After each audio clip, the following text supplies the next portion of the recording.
There are really only 3 character attributes I have that I'm extremely proud of: precision, efficiency, and the ability to carry a seemingly infinite number of grocery bags in from the car with me. I refuse to make 2 trips, no matter the risks. Now, those first 2 are going to help a lot in strumming, so today we're going to talk about how you can be more efficient and precise with your strumming to make cooler sounding patterns, to kind of make it sound like you're doing something fancy, changing chords around without really doing anything. And we're going to do it in a waltz, which is counts of 3, 3/4 timing, because I think it's going to lend itself to this exercise very well because we're going to hear the dynamic of it. So basically what we're going to do is we're going to take a C major chord, but we're going to do it instead of just the regular C major chord. We're going to have it where your ring finger is on 3E and your pinky is on 3A. So it looks like this. Now, the reason we're going to do this is because I want to start working on hitting all 6 strings at once, so we can do a few different things. So basically, if you look at my pick stroke, I'm kind of just really letting my wrist guide the pick, so I'm only going as far as those 6 strings will take me, okay? And now it's really important because this is all going to be about building muscle memory and building repetitions that you can always come back to really kind of hone in on how many strings you're hitting. So it's really just this action of my hand is taking me 6 strings down. Now I can do the same thing, choke it off a little bit to get 5.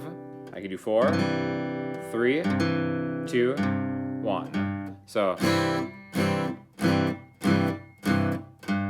now I think what we're going to start doing is we're going to break these sections of strings into bands. So basically we have like the low band, which is like the lowest 2 strings, and kind of make a pattern where you can just kind of like have your wrist go down far enough where you just hit those 2. We're going to have the middle, which is the D and the G string, and then we're going to have the high band, which is the B and the E string. Okay, so I remember when I first started trying to do this, and I was the other guitar players do this, I was like, how in the world are they so precise with that?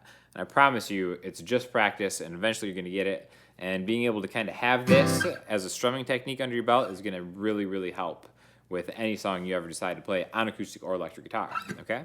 So basically, the entire pattern that we're going to do is going to sound like this.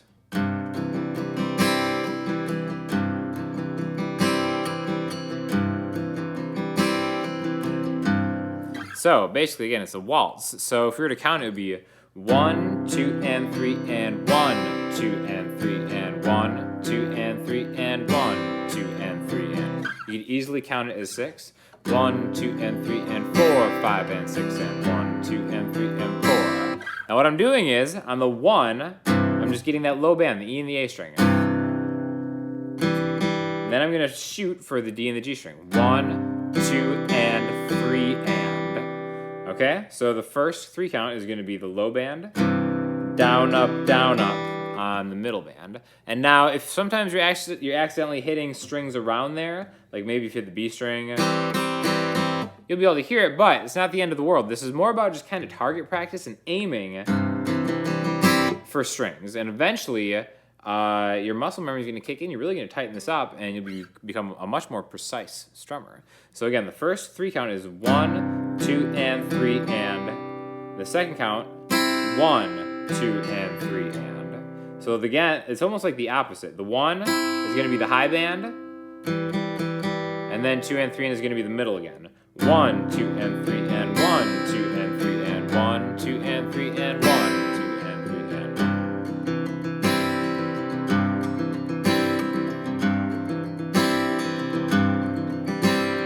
1. And the cool thing about that waltz timing is you're almost kind of like going back and forth between the low and the high.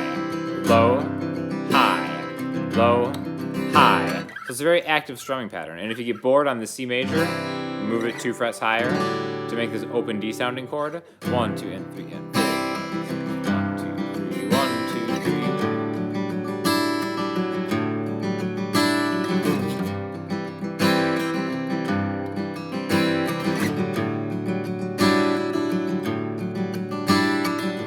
There's a lot of different variations we can make with this. Really just kind of like think about starting to selectively choose pieces of the string set and start trying to hone in on them. We could maybe even shorten it. Let's take maybe like a open D major chord where you're generally kind of going for the highest 4 strings. And then just take these 4 strings and break them into a low and a high.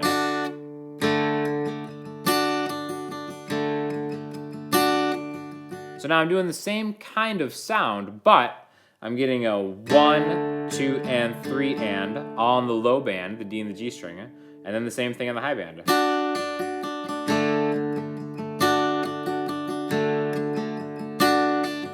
And notice I'm accenting the 1. 1, 2, and 3, and 4, 5, and 6, and 1, 2, and 3, 1, 2, and 3, and 1. You could even split it up differently. You could hit just the root note, and then the rest of the chord.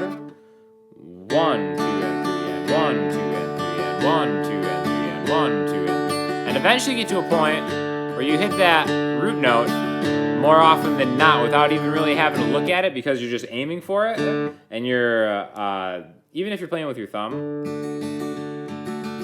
you'll just kind of develop that muscle memory of always, maybe not always, but more often than not, hitting the spot that you're going for. Again, it's almost like target practice. It starts off, you just have an idea of something you're aiming for. You might miss more often than you hit it, but just the fact of being thoughtful and trying to hit different bands of the chords is really going to open up a lot of dynamic possibilities for your strumming. So again, my recommendation is to take any 6-string voiced chord. You do like a G major.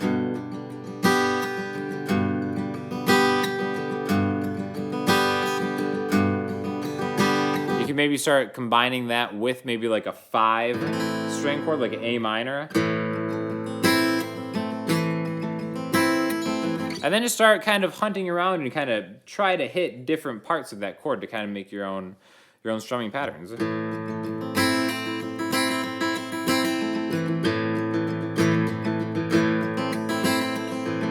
But the nice thing about keeping your strumming hand active is it's really helpful with timing. And especially if you're practicing with a metronome, it's much easier to develop good timing while you always have a lot of movement going on. If you're playing with a lot of space,